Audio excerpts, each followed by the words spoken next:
Hi everyone, welcome to Art-Faux Designs. We are a top-notch faux artist company, and what I'm demonstrating here today is a Trompe Loeil foil. This is a foil technique that I'm going to demonstrate with some Trompe Loeil, and I hope you enjoy it. And you can go to our blog to see more information on this at www.artfaux.com. That's www.art-faux. I'm using a size called 1 size, and it's pretty good size. I mean, you can use a oil paint to make it stick if you'd rather do that, but this stuff seems to work pretty good for me.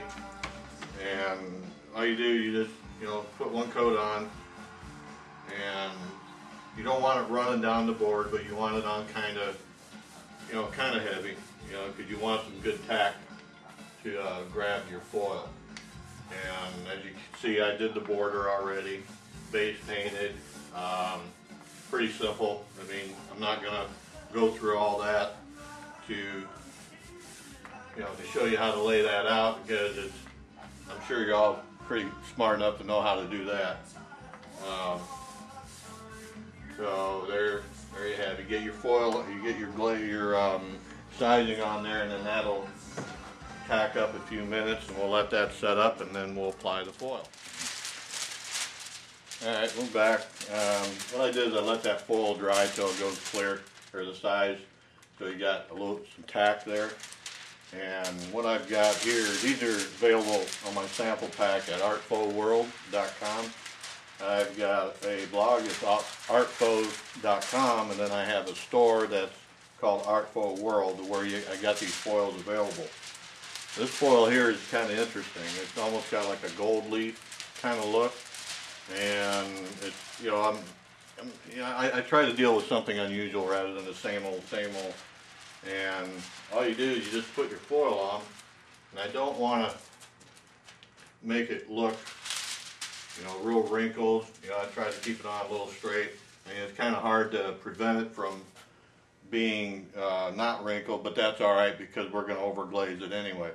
And rather than using a brush, a scrub brush, a scrub brush will have a tendency to scratch it, so I don't want that scratching in there.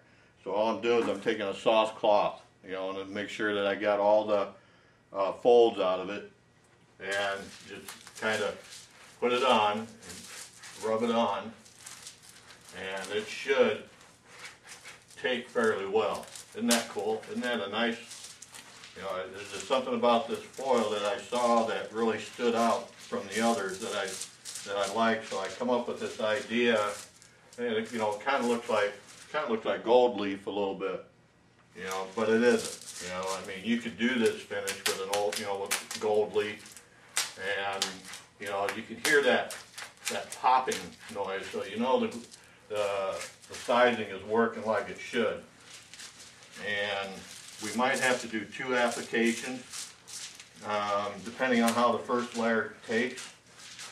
And once you get the first layer on there, I mean, it looks like it's taking pretty well.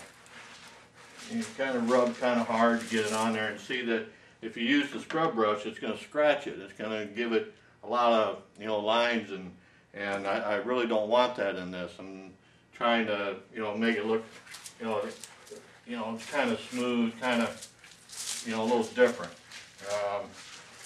When you see these lines and stuff in here, it kind of gives it a torn paper kind of gold leaf kind of look. That's why I thought it was kind of unusual. So we're gonna rub it out here a little bit longer, and we're gonna pull it off here and then see what we got. And like I said, we may have to do this twice, but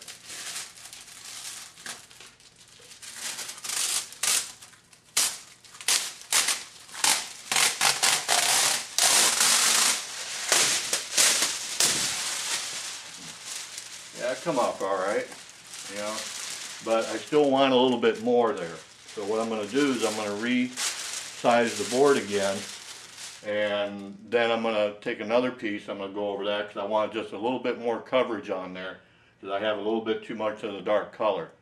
So I'm going to resize that board again, and we're going to do another layer over it.